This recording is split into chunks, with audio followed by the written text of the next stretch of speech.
Volume down on something real quick.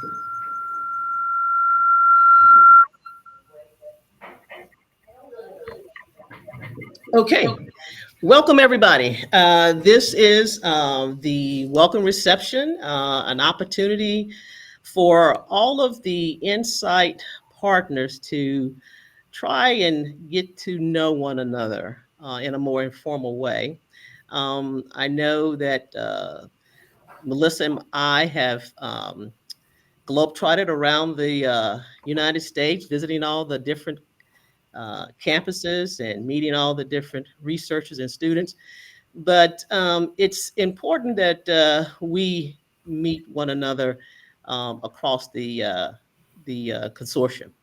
Um, Tonight, the format will be such that we'll hear from Don Tucker, um, a USDOT representative, and we will also um, have a component of the hour where we are mix and mingling. We hope to have a good time in that particular session as well.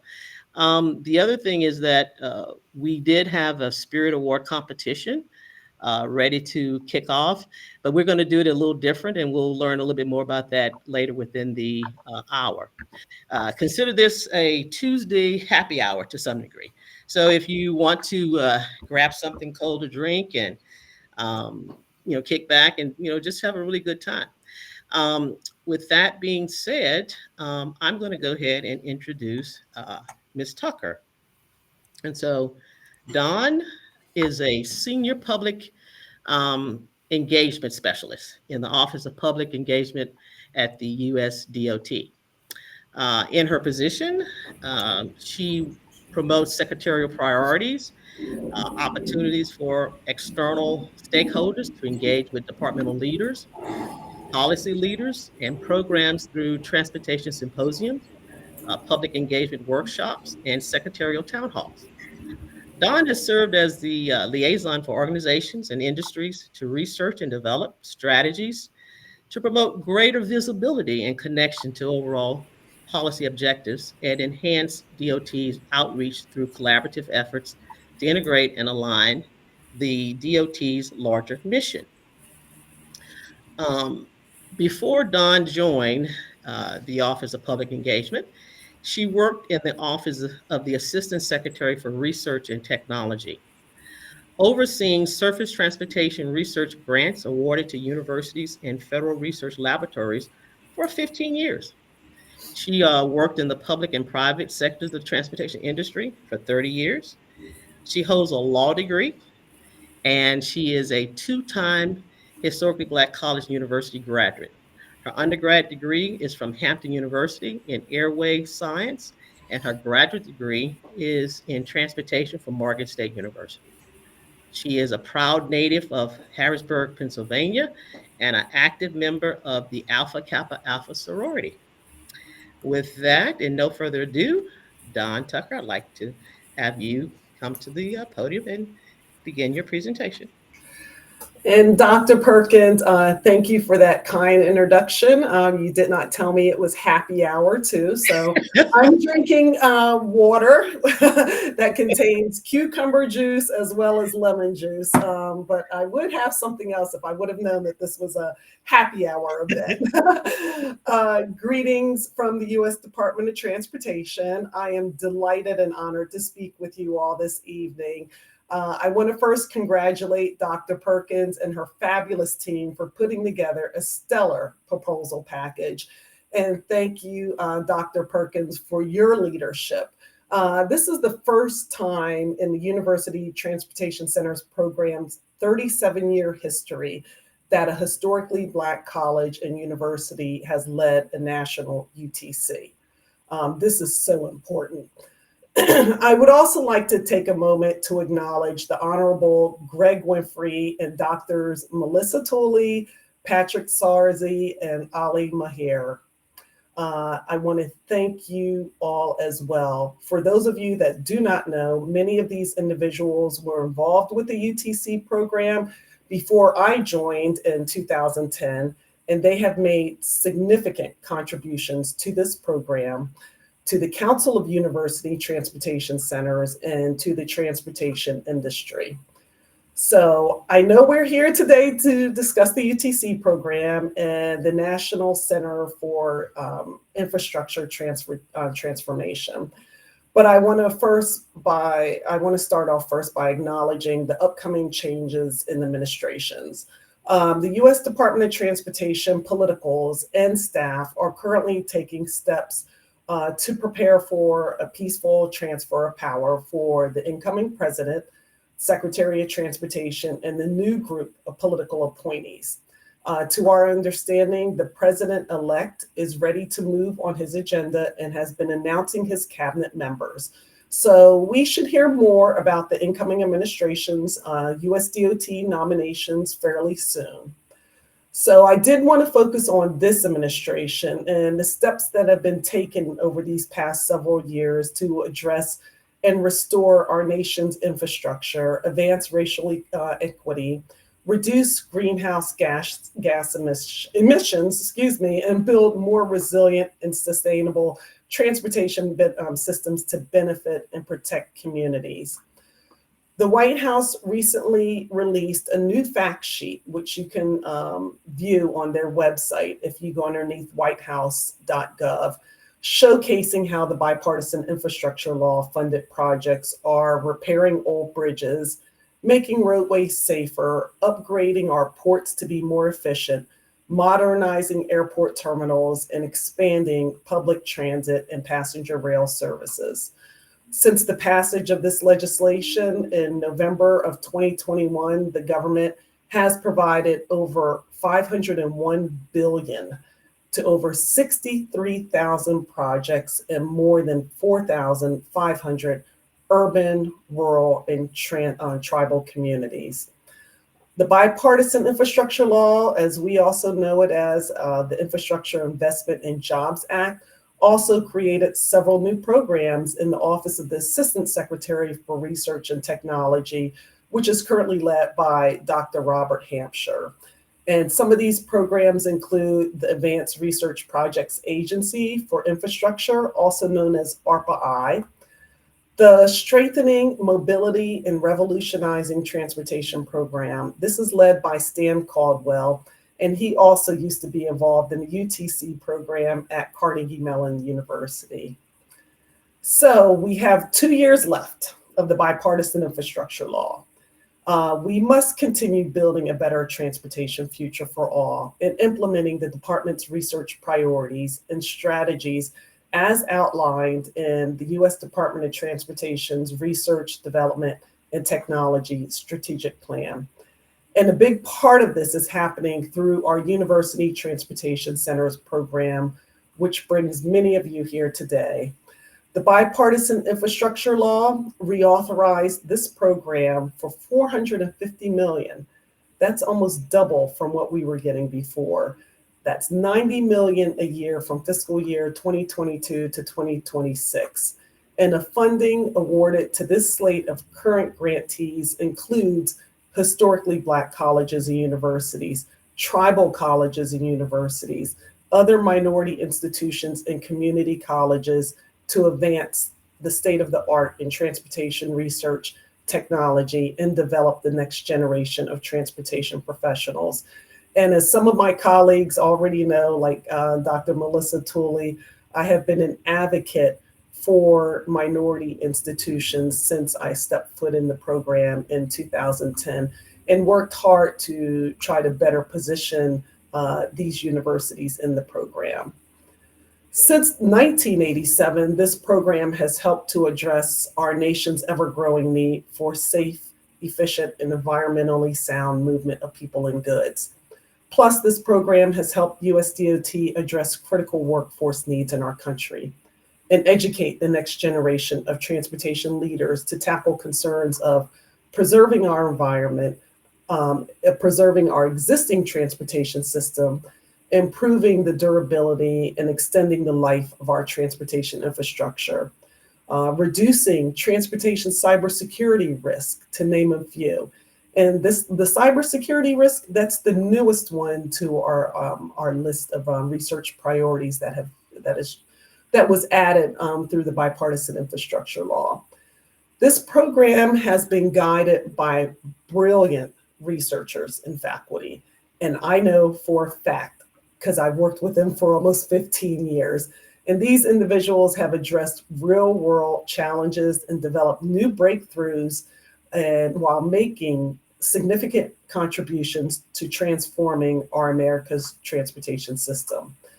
I want to stress the importance of technology transfer in all of this. And in 2018, USDOT leadership determined that that a technology transfer plan was to be developed from each center. And this new requirement would be required by all of our centers. This would not be an option anymore.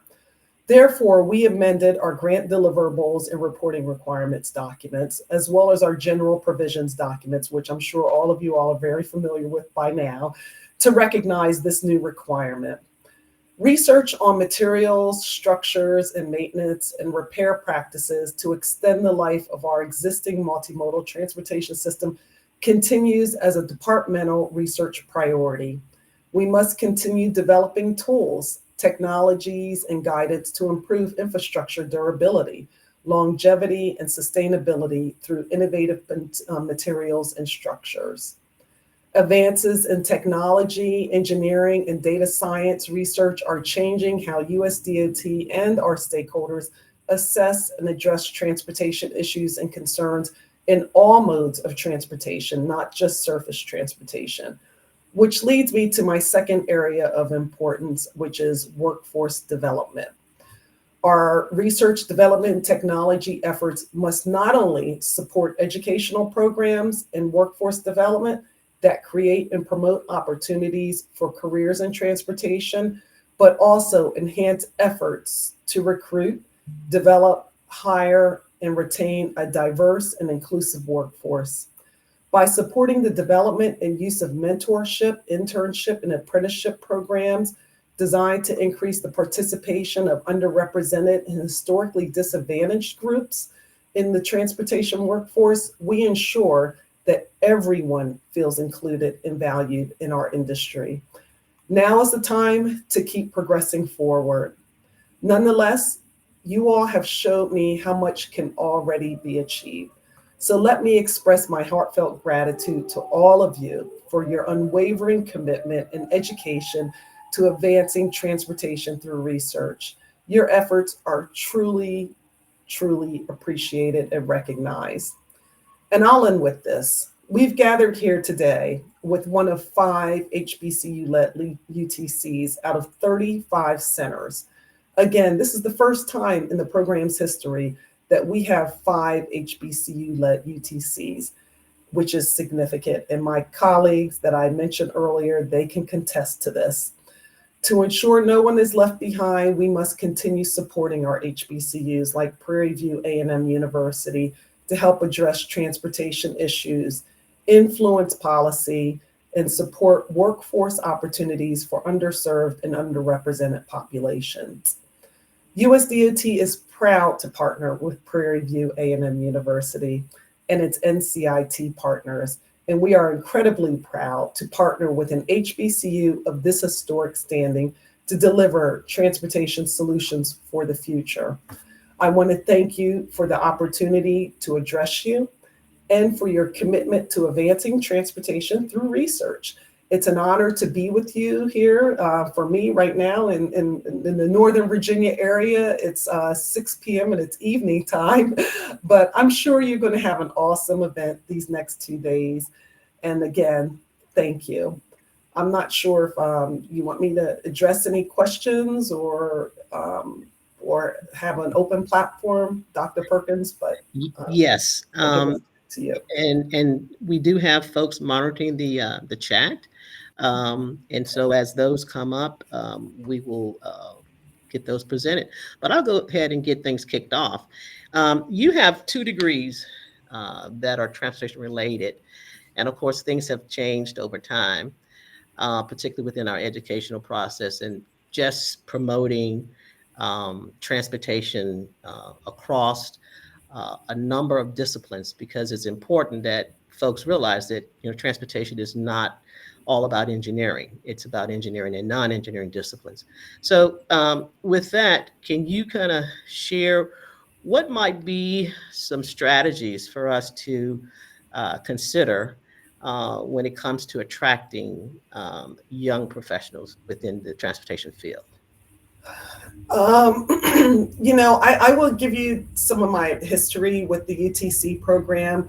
And whenever I went out and visited some of our university transportation centers, and sometimes I was asked to speak to the students, letting them know, and it's engaging them. This generation is different.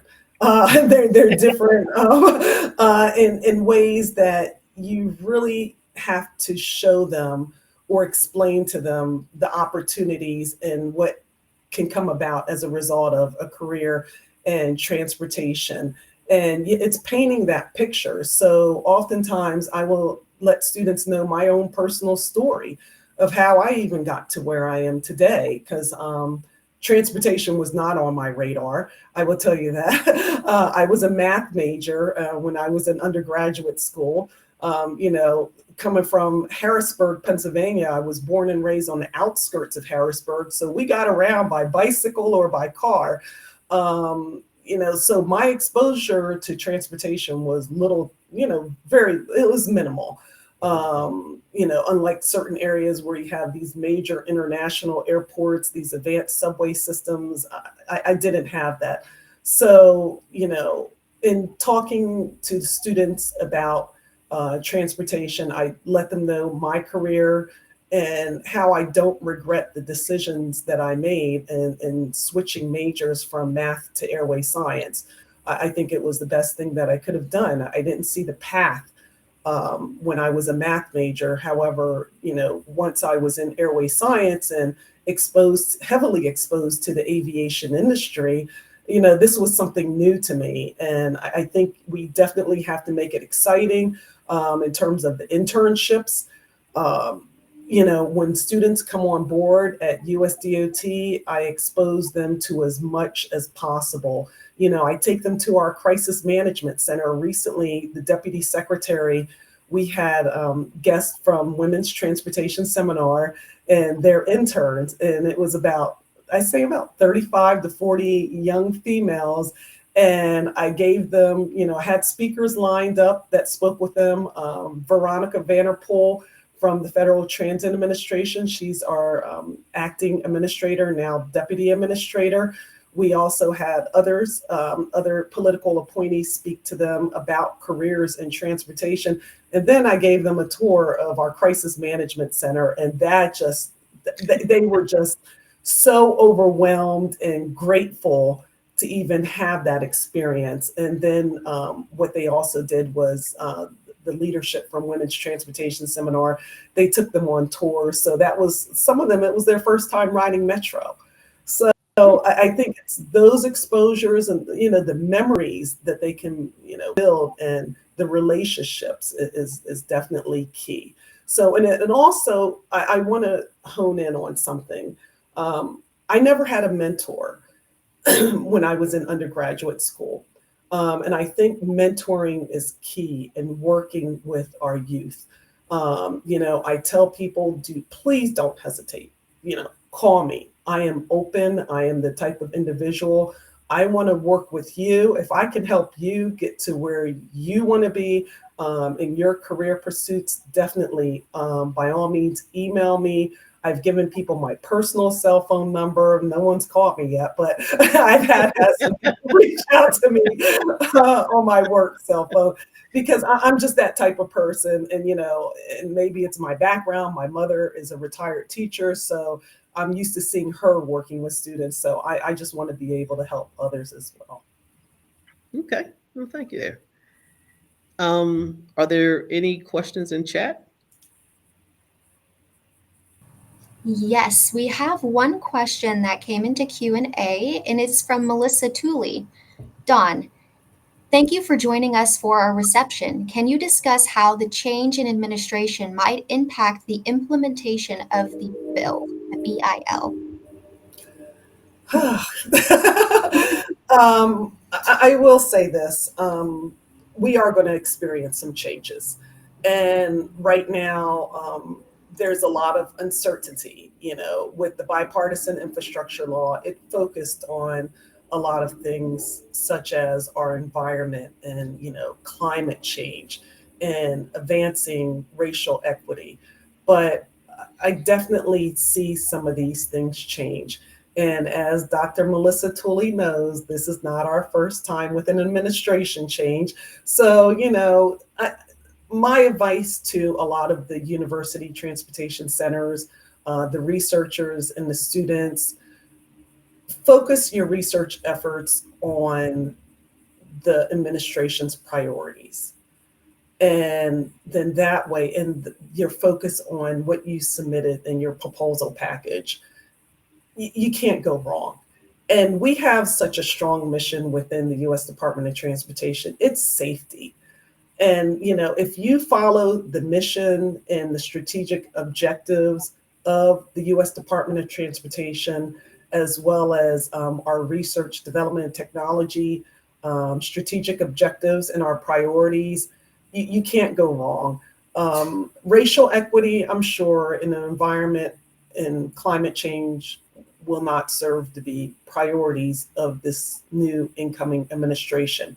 However, one thing I can say that this center has to its advantage is infrastructure. And that's always we're always going to need the transportation infrastructure. If you don't have the infrastructure, you're unable to land aircraft, and we're not going to be able to drive on our roadways. So infrastructure is definitely going to play a part. And I don't see that going or changing anytime soon.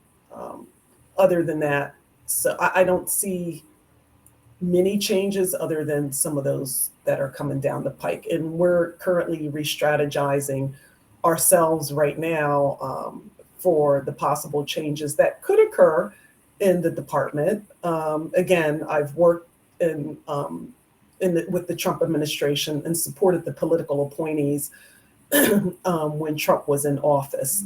So, and I felt everything was status quo and everything was moving fine during that administration. And I see the same thing occurring when they come into office on January 20th.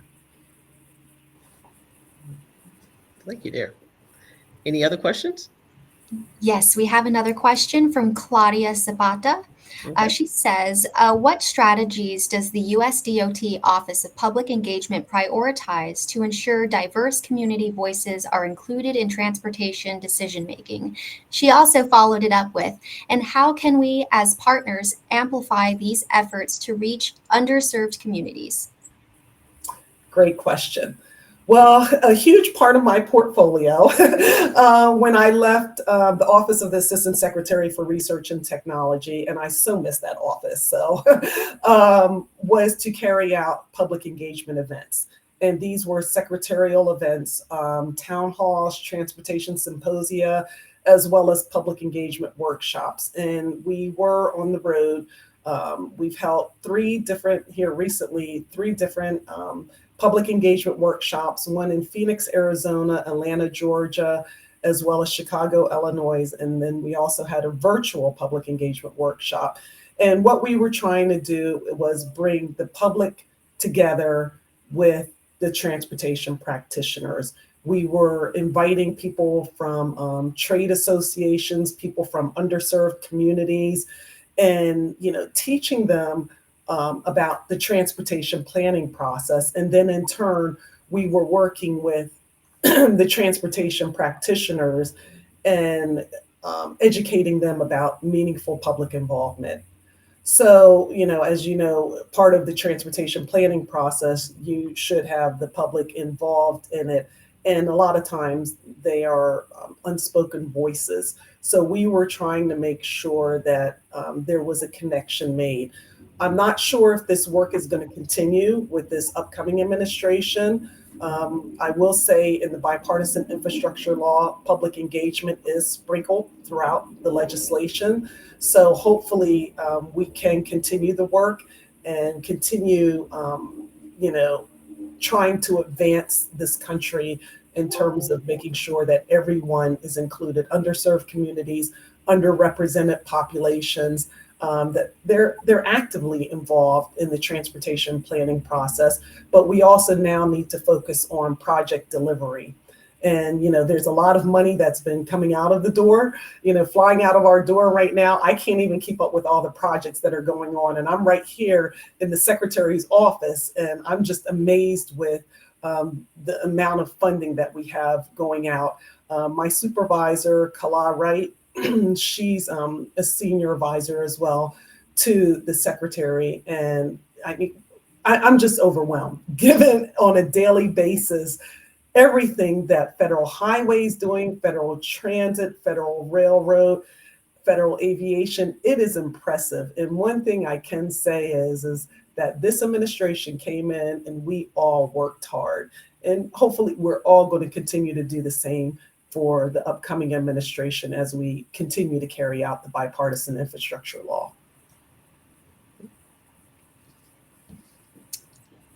I have another question if there's not anything else in the Q&A. Okay. Yeah, nothing else coming in the chat or in the Q&A. Okay. Don, we are in our second year of the grant. We are at a point to encourage new proposals to be submitted through our call for problem statements. The emphasis that I like to convey to our partners is to pursue or take the perspective of pursuing multimodal surface transportation infrastructure. And so I know Melissa brought up about the question that she asked, and you, your comment was, we as a center, we should feel confident that we're okay because we're focusing on infrastructure. But if you had to make some type of suggestion or recommendation, besides the roadway, because we get a lot of research associated with the roadway or that particular asset, what other modal surface transportation infrastructure areas that we should start putting on our radar? One area that I could say, and I've traveled with the secretary to some of the ribbon cuttings, and again, I feel like I've just been so fortunate to be in this position and to be able to be there, boots on the ground, to see some of the work that has been carried out by the department is railway. And I'm an advocate for aviation. I love aviation, and so I'm going to touch on that in a moment too. But I will say passenger railway. And some of the ribbon cutting ceremonies that I've seen, the groundbreakings that have been going on. We have the Bright Line going from Las Vegas to California. We have the passenger rail line that's been expanded and enhanced down in Florida. Then some of the work that's been going on in the state of North Carolina with the railway system. And I know they're expanding it between, I want to say, Richmond and I think it's Greensboro, North Carolina, which I was there for. So tying that in, we're still a multimodal, intermodal transportation system. So again, this is where the rubber meets the road in terms of infrastructure. And, a lot of our railways are connected to other passenger facility terminals. So, others can, and I love this because, just right where I live right now, I have a commuter rail train that I can just walk to pick up to commute to work. Then I can transfer on Metro. I can even take, get to the airport via public transportation. This is important for us in terms of mobility and accessibility. So maybe, looking into some of the work that the Federal Railroad Administration is doing and the funding that they have been receiving here recently. And it's been a lot of money. Aviation, that's another. Now, we're not necessarily building a lot of new airports, I will say that. However, we could look into light rail stations and making this truly a multimodal system that people are not just dependent on motor vehicles to get to and from these airports today. Okay, thank you. And for me, I have one last one, and then we'll transition. The motivation. What was the motivation behind pursuing a law degree when you had the two transportation related undergrad and master's degree? Well, it's sort of a personal story. I will say this. It's personal in that my family, we own property, we own land, and we own houses, and I'm oftentimes, left in situations where I have to go in and handle our legal matters. So that's the motivation. However, I do utilize the law experience, my law education, in my day-to-day pursuits as I'm working with the U.S. Department of Transportation, and I heavily rely on that in instances where I have to read the legislation, interpret the legislation. Even as you know, Melissa knows, just drafting up the general provisions document and the congressional reports that I've had to draft here, utilizing my law degree helped in a lot of ways. I'm also a mediator as well. So I went through mediation training and have mediated some cases. And it helps in working with federal employees, other federal employees, or even working with industry. And if you find yourself in a situation where there's someone's uneasy about a decision that was made, and just talking to people and just trying to smoothen things out. That's where it's really helped. But I don't practice, and I don't plan on practicing, but it's really for my personal use as I deal with family matters, dealing with our land use, because we do own acreage, large tracts of land, and people are always trying to, put a roadway through or a utility line, and it's a lot. So, but I've learned a lot, and I enjoy law, and I also, I'm responsible for doing my own will and my revocable trust. So, if you do decide to go to law school, you can use it for your personal use as well as for work. So it's twofold. Well, thank you, Ms. Tucker. It has been an inspirational engagement. We also want to let you know, if you look on the side, you can see the hand clapping that travels up. Oh, okay. I don't know how. I'm not receiving any reception. I love it. I love it. We're in that learning curve with this software, but it has some good plus advantages there. But notwithstanding, here again, thank you for taking time out on a Tuesday afternoon, after hours to participate and serve as our guest speaker. One other thing I'd like to share with you: we do have some swag to send to you, and we'll definitely provide that to you. Right after the colloquium. But notwithstanding, feel free to continue to hang around if you have time.